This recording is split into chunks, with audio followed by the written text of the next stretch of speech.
Welcome to overanalyzing every single chapter in Houseki no Kuni because your obsession still hasn't subsided even though the series has ended. So spoilers for up to 108, and please leave in the comments below anything that you see that is different from how I see or anything that I miss, because I will probably miss something.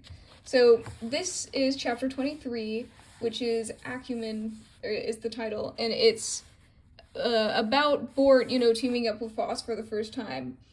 And I want to just say, it starts out, clearly with showing, Bort's, power, sort of, authority over Foss a little bit. And even Foss later in the chapter kind of, says, no, I'm still scared of you, But, a more intimidating presence with, Bort taking up most of the frame and Foss sort of cowering down, And Bort is physically looking down upon them, which is kind of, a constant thing with, Bort in general.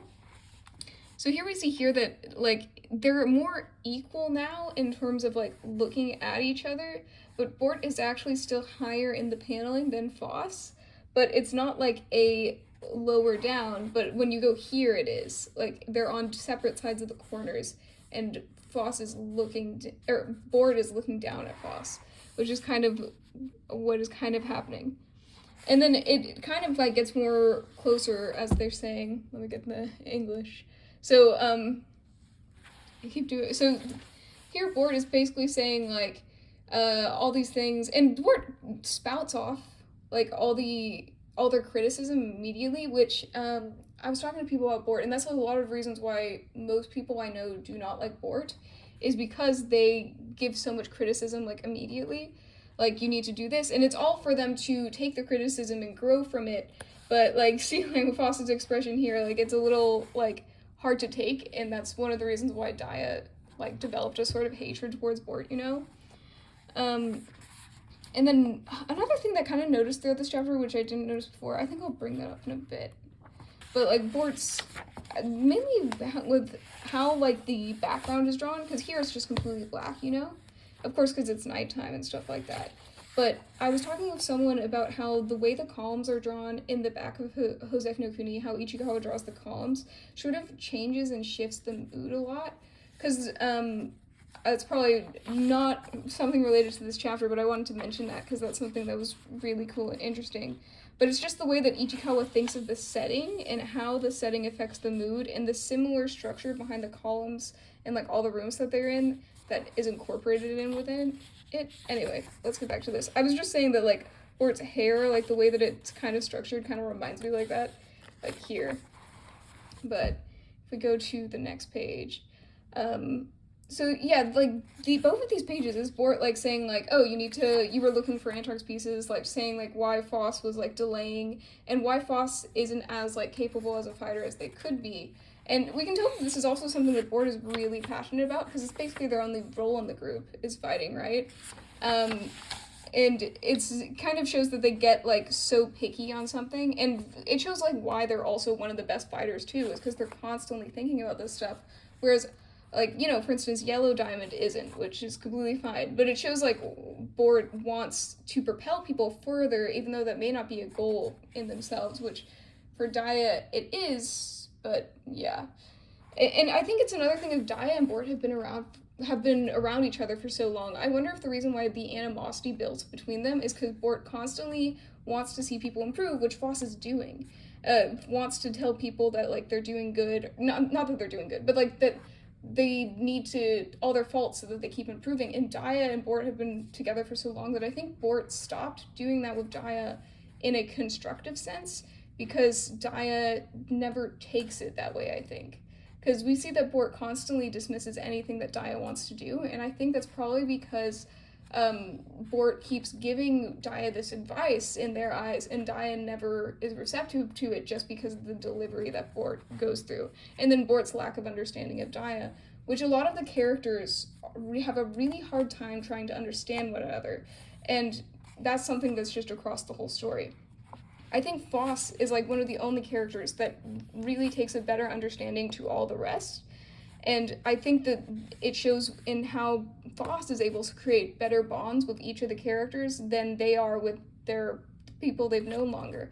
And that's particularly noted because Foss is the youngest and able to create the bonds they needed in order to get people to the moon, And then Foss is like, I'm trying to think. And I think this sort of shows a difference in Foss now and Foss when they get the lapis head. Because Foss, when they get the lapis head, you know, they could take in all this information and then they could decide what they were going to do, like, faster, or be able to pick up on what Sidabara is saying. And Ichikawa thinks about this. Like, we don't, because at the point where we're reading this, we're like, oh no, this is just Foss.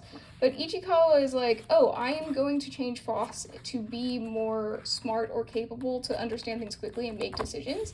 And this chapter is showing a side of Foss that we lose later on, and that's Foss's more indecisiveness and Foss's careful thinking because they don't have the intelligence that Lapis gets later. And they're thinking of it in a non-manipulative sense, too. I think this chapter really shows a difference between, like, Winter Foss and Lapis Foss, because here Foss is, like, really wanting to consider what Bort is saying, and is like, please just...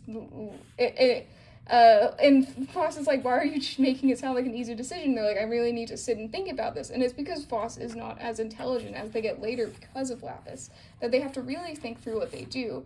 Whereas Lapis gives them confidence, the like Lapis smarts that they get when they get the head, gives Foss such confidence that they just go with their first gut, even though that might not be the best thing to do. We see here that even though Foss is not as intelligent as before, they really have to think about things before they do it, is that takes an extra care that they lose when they gain the Lapis head, is what I think. Again, your comments are always so lovely. And I plan to make a video, I think when we reach the halfway point in HNK no Kuni, just going over things that I didn't pick up, that you guys point out in the comments. For instance, like, I keep bringing up, like, someone pointed out, like, how the Mercury change was sooner, and I didn't notice that, and I mentioned that the next time in the next video. So I want to go back and do that for specific things you guys mentioned in the chapters in the comments below. And then also with the revelation of 108, I want to go back to the previous episodes of this, and then just say anything that I think is different from my over-analysis from the previous episodes. But I think I'll do that at the halfway point of the chapters for this series. But back to this. So... I also think that this is a cute scene. So here Foss says, like, it's come down to my last resort, and then they, you know, Foss asks the jellyfish, like, which ones? And I think this also shows, like, another sort of playfulness that Foss loses later. Like, this is something, these, like, little quirks about Foss's personality is just, like, really lovely, and it makes us, like them more, makes them really playful as a character, and they do have some of that. They do keep some of that when they, like, as they progress throughout a character, but they lose this later on. That's why they feel so different as a character later on. It's because this, like, thing of, like, just winding down and, like, being like, hey, let's ask the jellyfish to decide. And then, of course, the jellyfish are even, and then Foss actually has to make a decision. But it's these small things like this. It's the small paneling like this. It's these small little gags that we have with Foss in the earlier chapters that makes us connected to them as a character. It makes their likability so much more. And this is... And we lose this. That's another reason why it feels more depressing, is because it started on a higher note of, like, oh, we get these little funny gags of Foss asking the jellyfish, to make decisions for them, and then we lose that later. Also chairs, my chair video. But, like, you know, Foss resting and, like, being physically tired is another thing that I mentioned, and a few of my other things is that Foss really is the only one that seems tired, and it must be a mental exhaustion, I think. So here we have Foss talking a lot, which this is a lot for Winter Foss. You can tell that they're really thinking and really deliberating. It's no use, no matter how many times I think about it. All it comes up with is how annoying this whole thing is. Bort has good insight, but the problem is when it comes to anything other than battle, that gem is crazy. You know, Foss is just really thinking about how much they don't like Bort. And then this one is like, but someone has to tell Daya, and that's gonna be me. Boku daro, yeah, it's gonna be me, is what Foss says. And it's like them really deliberating, and this is Foss contemplating change right here. Nope, I can't do it. Let's just pretend Bort never asked. There's this poll. This is actually, I'm thinking about it as I'm looking at it. This is Foss deliberating change, deliberating staying as the status quo, or pushing forward to a new change with partnering with Bort and separating Bort from Daya, which is a big change. We don't know how long they've been partners, and that's what Foss is thinking about now. Bort just casually brings it up, because I don't think Bort really considers Daya's feelings, but Foss does, which is, again, This is another thing that shows that Bort doesn't have an understanding for Daya, but Foss has a better understanding of Daya than Bort. And that's why Daya goes with Foss to the moon and doesn't stay. Of course, we know that. But here we have Foss deliberating change, and Foss does this all the time. I've just realized this. But, like, same with the ice flows. Like, Foss contemplates extreme change. Like, when they were contemplating taking their arms off, they were contemplating an extreme change and a scary change that they didn't know what would actually come out. And then they decided not to. At that, like, that's a thing with the ice flows. They decided not to do it, but it happened anyway. Kind of showing that, like, change will happen whether we like it or not a little bit. But here, like, Foss says, like, dame, moody. Nope, I can't do it, is what I think is translated. But dame means unacceptable. They're like, no, I just don't want to hurt Daya's feelings. I don't want to tell Daya. I don't want to team up with that crazy Jim Bort. Like, that's what Foss is thinking. Moody means impossible. They're like, no, never, absolutely not. So that's, like, what Foss is saying. Then let's just pretend like Bort never asked is what that's translated to. And it's interesting that Foss just wants to ignore the changes that are happening. And then we get Antark. And this goes back to the conversation that Foss and Antark had, and it's really interesting how little chapters Antark is actually in the grand scheme of the story, but Antark affects the story so much, or it affects Foss's drive so much. And you can just see this sort of panel kind of just shows the distance between them, I feel. Foss feels so distant, because remember, gems don't die. Antark isn't dead. It's kind of hard for you to, like, at this point in the story, you're like, Antark's dead. But, you know, they come back and then they actually die later, you know, with the prayer. But, like, this shows the, like, physical distance between Foss and Antark. And Foss, I think, sees getting Antark back as an achievable thing. Like, of course, all the gems do, because they know that they don't really die and they just need to be reassembled and, like, getting back from the moon. And it just shows the distance, but it also kind of shows, like, that Foss feels like Antark is watching them a little bit, I think. And that, like, they put Antark's will on them. But this was a thing that I don't think I pointed out in the last video. But Foss has a false view of Antark. Like, they put Antark so high on a pedestal when they didn't know Antark that well, actually. And another thing, too, is that they lost memories from this point. From their point with Antark, they're a completely different person. Their memories have changed. Like, that's something we forget because the story doesn't explicitly state what memories are lost, but how do we know that the memories that Foss has of Antark at this moment is, like, changing their perception of Antark? Because there were things that Foss, like, didn't like about Antark when they first met. And did those memories leave, and only the, like, best and most, like, genuine, or, like, the most nice memories of Antark, are those the ones that are staying? Because the way you remember the way you remember someone changes how you view them. Because we forget things, you know. As humans, we forget things. As gems, they forget things because, you know, they lose parts like Foss does. Like, if you remember only your bad interactions with someone, you will think they are not that good of a person. If you remember only your good interactions with someone, you'll think they're better than they actually are because you just forgot the bad things.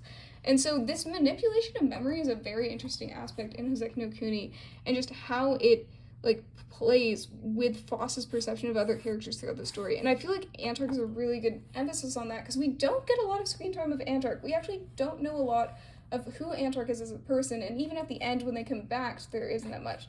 There's a little bit in Party at the end. Of course, Antark is still, I feel like, one of the least problematic gems to like as a character, but, like, Foss has a false expectation of Antark in their brain, and that's affecting how their actions now. They're thinking that Antark has all these expectations for them, all these things they have to do. Like, Antark said, please take care of Winter. And Foss is really putting that on themselves. It's weighing them down.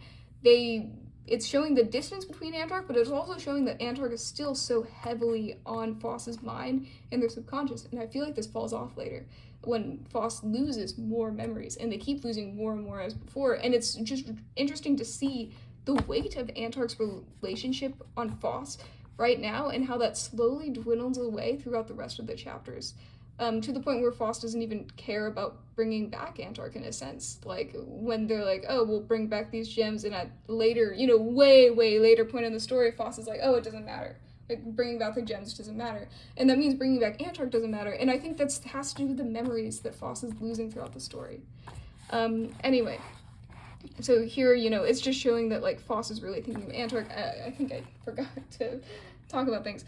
But remember the scene where Foss and Antark are speaking to each other, and Antark brings up courage and brings up change and brings up how Foss needs to try things that they don't want to do, needs to push through things that are hard for them so that they can reach new heights, basically. Because Foss was like, oh, I only do things that I can. And I think it's just supposed to show Foss's character of pushing for change. Like, again, the panel before this, Foss is delivering change, and they choose not to, because that's the easy path. It's easy to choose to keep things the way they are. It's easier to choose to maintain the status quo, but Foss decides to push forward for change and to make things different from how they used to be. And they decide that they need to have courage in pushing for change through Antark, because whenever I think of Antark, I think of courage, because it was a huge thing that Antark emphasized when they were with Foss, is that they need to have courage for all the things that they do. And that's a huge thing that Foss weighs on them, is to have courage the way that Antark told them to have courage. And Foss takes having courage as developing change. And so here Foss says, you're trying to tell me that part of showing courage is to not run from troublesome things, right, Antark? Fine. Or wakata. I understand. Wakata yo. And so Foss is kind of just being like, Foss is doing this for Antark. They're pushing for change. They're pushing to better themselves for Antark in order to get Antark back and all that stuff. This story is lovely. So anyway, we go to Daya. I feel like I ranted on that way too much. So we're with Daya. And so I'm thinking maybe we'll team up with Bort. And so Foss is trying to have courage because Foss doesn't want to have this conversation. Foss doesn't want to. That was just what the previous scene said. But they're pushing forward and developing courage to tell Daya, and then Foss sees Daya's reaction, because Foss understands Daya. Remember, that's the thing I emphasized before. Foss understands Daya and knows that this will hurt them. The Foss sees Daya's negative reaction to it. They get sad. Someone mentioned the gems sweating in my server. I forgot who it was, but like they were just saying it's funny, like the way Foss looks like whenever they're nervous, and I do actually wonder about that now. Like, I don't think we see many other gems do it, but like, how does sweat work how does sweat work for gems? Let me know in the comments if you have a theory on that, because it's kind of funny. It's probably just for us, the audience, being like, oh yes, that means Foss is nervous, but I didn't even think about that. I'm like, they don't have glands. What are they sweating? Anyway, never mind. Just kidding is what Foss is saying there. And it's kind of interesting that Foss develops this courage to go tell Daya, sees how it's negatively affecting Daya, is like, never mind. They're like, I don't want to develop this change. I don't want to hurt others to develop this change, because that's what's happening here, is Foss is hurting Daya in order to push themselves forward. They don't want to do that, but they're doing it for courage because Antark told them. It's kind of interesting to see the different influences that play on Foss and how that changes them, even throughout a scene. They're like, this is like Antark pursuing them to be more courageous and talking, but then they see that Daya is sad, and they're like, never mind. They're like, I care about Daya, and I don't want them to feel hurt by it. Foss starts leaving, and then of course Daya's like, be nice to Bort, okay? Like, saying that it's okay for Foss to team up with Bort. Whoops. Yeah. Daya is such an interesting character. Like, actually. But it's interesting how Daya does not mind Foss teaming up with Bort, and I think that's a bit because, you know, Daya is so frustrated by Bort. And it's something that is hard for us to see, like, I think later in this chapter, if Daya does say it's frustrating or something, or it's infuriating. Is that in this chapter? I think so. No, it's not. Maybe not. But, like, oh no, yes it is. See this one. Like, Daya says, like, it's frustrating to see Bort or be around Bort, or, you know, because we know that there is that sort of hatred for Daya, but Daya says it with a smile, and so when we're reading it, it's hard for us to see that there's such animosity between them, and then it's more obvious later, of course. It makes sense. The way you shine now, Bort would not let that get away. And it's interesting that Daya is thinking for Bort and for Foss at this moment. Like, it'll help Foss get better. And I think that this is, again, putting Daya down. When Daya puts Bort up, or when Daya puts Foss up, Daya is putting themselves down, even though Daya does not say anything about themselves. Like, besides, I was the one who told you to try changing. That's just how it goes. Like, Daya said you should try changing, Foss changed so much, Foss improved so much, Foss developed so much, Daya didn't. Daya has been with Bort for so long, and Bort doesn't see how Daya has improved at all. And I think that's anytime Daya compliments someone, it's out of jealousy or a little bit out of envy, because it's comparison. Like, Daya compares themselves to a lot of people, and even when they compliment others, it's a little bit of like I feel like it's a little bit of like a clench in their teeth. Like, Daya's like, I'm happy for you, you know, like sort of like that. I don't know. That's how I interpret Daya. Daya stands in the comments, defend Daya. I don't know. That's sort of the impression I get. Let me know in the comments if you interpreted it differently. But then, you know, Daya does say, like, Bort may be a little odd, but we're family, so be nice, okay? It's also interesting, Daya's like, be nice. When Daya returns after the years of not seeing, like, the gems, Daya is like, I will rip Bort in half. I think it's, like, another thing, if I feel like Daya's, like, kind of sweet personality is just for show. Like, Daya does it so that other people like them, other people approve of them, but I feel like it's an act. Because, like, we know it's an act because of how ruthless they are later. But, like, them saying to be nice, does Daya really mean that? At this point, yes. But their frustration in them probably leads them to have Dark Boss, and that's why they wanted to pulverize Bort later, you know? Yeah, that was pretty weird. I'm pretty sure it's not gonna work out. See, Foss is just trying things. Like, Foss is willing to try things and willing to make change, and Antark propelled that even more. And Foss doesn't have confidence either. This whole thing is Foss trying to gain courage. Once Foss starts to gain courage, though, they begin to be more confident confidence in a bad sense, like with Lapis, because then they're like, no, my idea is right, there's no way I could be wrong. It's totally fine for me to go murder all the gems. Like, it's like the lack of thought beforehand to think, like, what will this do? What are the consequences of that? That Foss sort of loses in gaining intelligence and gaining confidence because they believe that they're capable, and then they realize, like, that happens with people too. Just when people get more capable, they fail to see in some ways that they could be faulty because they've developed so much success that they don't see how some problems could arise, or I guess it's pride. They become more prideful. I feel like pride is a good way to describe that. They're very capable. They've proven that they're capable in the past, but they rely so much on that capability that they forget that they can still have faults and not be correct, you know? Hey, don't say a bad thing about Bort. Sit right there. So, and then Dias, it's interesting because Daya changes so much. I love how, like, the characters are pretty dynamic in Houseki no Kuni, kind of. But, like, that's why I feel like this is an act. Daya is more real when they're on the moon. Daya's like, don't say those mean things about Bort. And then Daya later in this chapter is like, Bort is infuriating. And so it's just kind of interesting to see the, like, two-faced nature of Daya. So here we have Foss joining Bort. And again, like, I love the imagery of the simple backgrounds that Ichikawa draws. And the columns, like, here's a good shot of the columns. The columns are used in such an artistic way to evoke theme in the panels and the manga itself. But here we have Bort and Foss, and there's, like, this separation here. Like, the columns are separating them, and then they look at each other, and then it's a little bit more clear, but there's still this separation because there's a distance between them. And I, like, Foss and Bort never get really that connected. It's more of a utility sense of, like, I want to improve our battle prowess, Bort wants to do, and Foss wants to get better, and it's kind of just how it is. And then Foss is like, hey, watch the hair, and I think Bort keeps people at a distance. I feel like that's another thing this communicates, and Bort's hair is actually, like, really communicative of that. because of, like, Foss saying, like, hey, watch the hair in here. That's because, like, gems can get injured by Foss's hair, not Foss's, can get injured by Bort's hair because it's, like, the hardest diamond, right? So it flinging around is actually very much of a safety hazard. That's why the diamonds wear long sleeves and long socks, too, is because they don't want to injure people.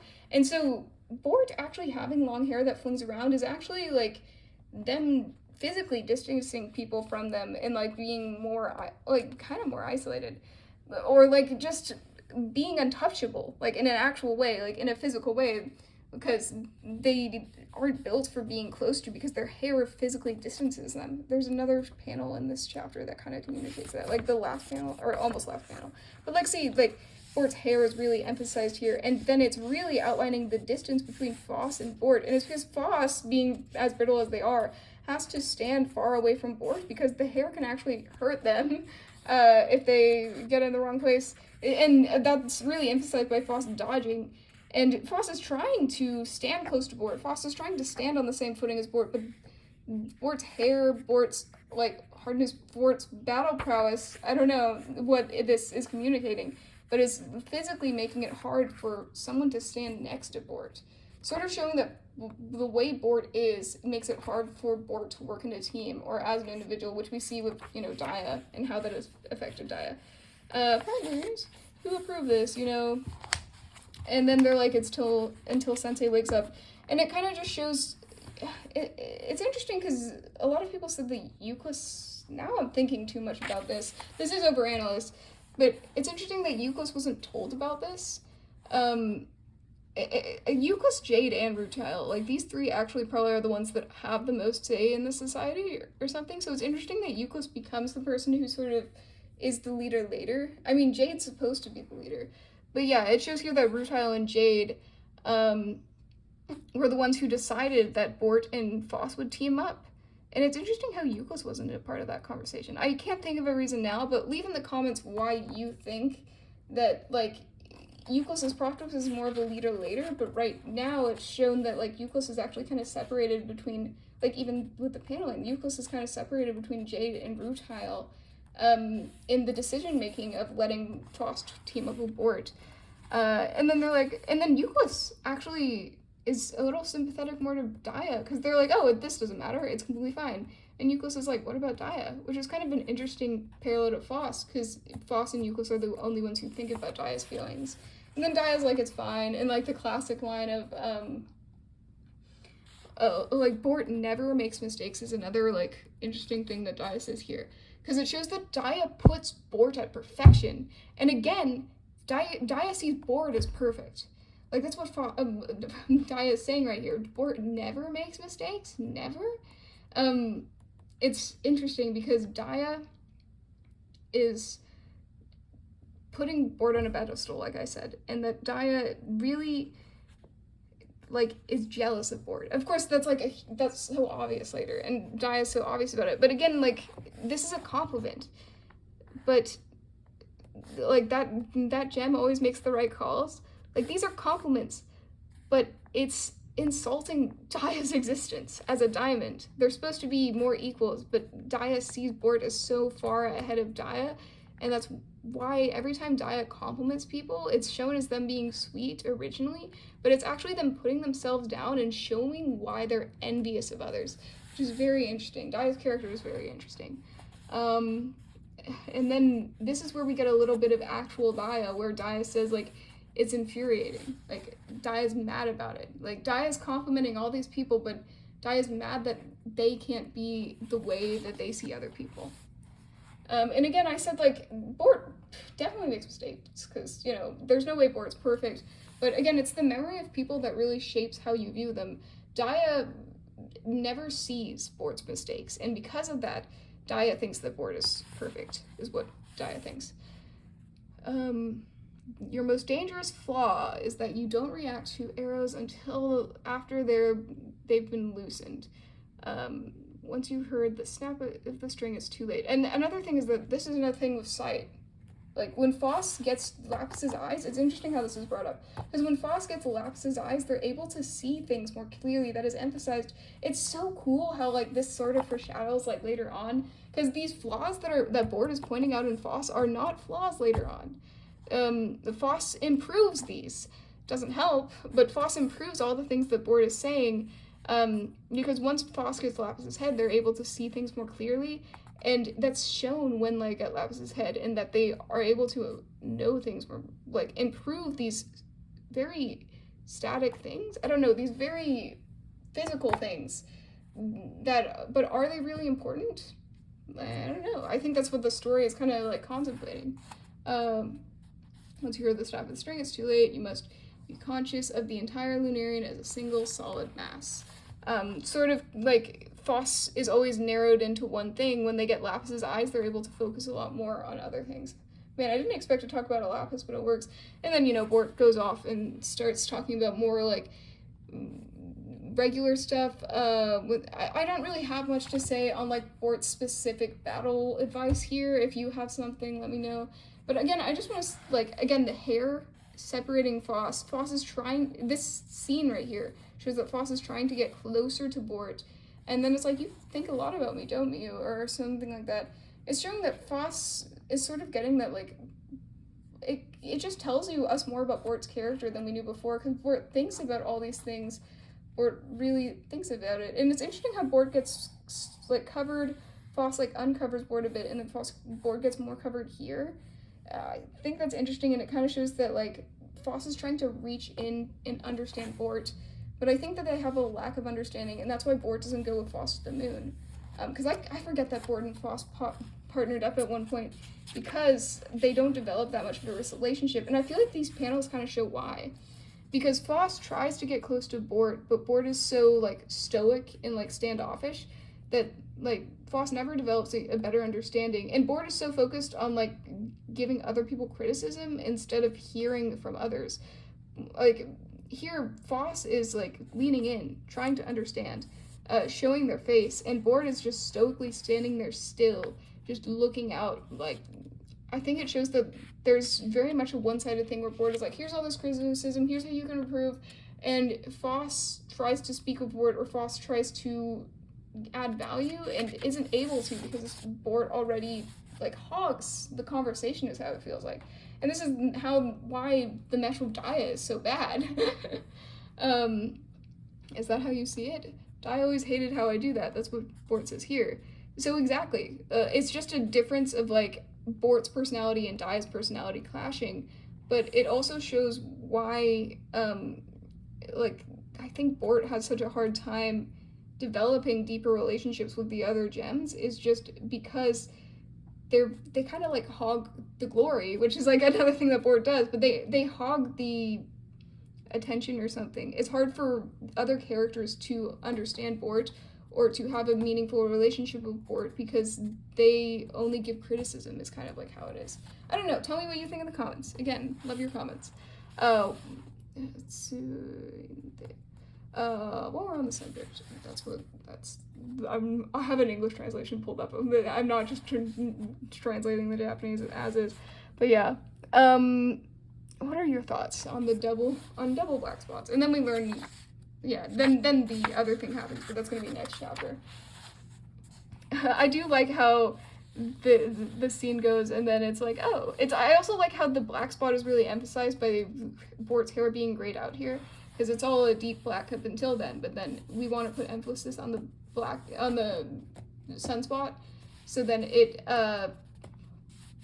puts more emphasis there and leads our eye in, like, art stuff, because I love Ichikawa's art. We are Ichikawa art fans. But yeah, there's Bort, there's Foss, and I already explained here how, like, the hair sort of emphasizes the distance between them and how they don't really get close as characters. And it's again, utility. I explain this in a lot of my videos, but it's such a utility, like, drive of their society. That's why I think that this relationship doesn't go that much, and why, like, Foss doesn't even think to take Bort to the moon is because their relationship is so much of a utility sense that it's not really much more than that. And then it's like, Atarashina, that's new. And then we'll talk about the sunspot in the next chapter, which is 24. And yeah, so let me know your thoughts. Let me know what you think. Did you... Oh yeah, I didn't have much to say, but I find it interesting that Euclid, this scene here implies that Euclid isn't in on the decision that was made here. And I guess it's another thing of Euclid being like, did Congo approve this? Always looking to Congo's like authority over others. So yeah, let me know what you think about all these small scenes in this chapter. And if you think there's anything I missed or anything specific on like the paneling, how the characters look. Again, Foss is usually lower in the frame when talking to any other character. Up here, when Daya gets down, then Foss is higher up in the frame. It's interesting to see how the paneling shows the relationship between the characters and who has the authority in the scene. But yeah, those are my observations. Please give me your lovely comments, and tell me anything that you think that was missed with the context of 108 from the previous videos, if you go back and watch those or any of those, because 108 did kind of change the way the story's themes go, which is something I will probably bring up in the video talking about some things that I missed from these videos. So yes, thank you for watching all the way through this long video and the entire thing, and I hope you'll be back for the next one.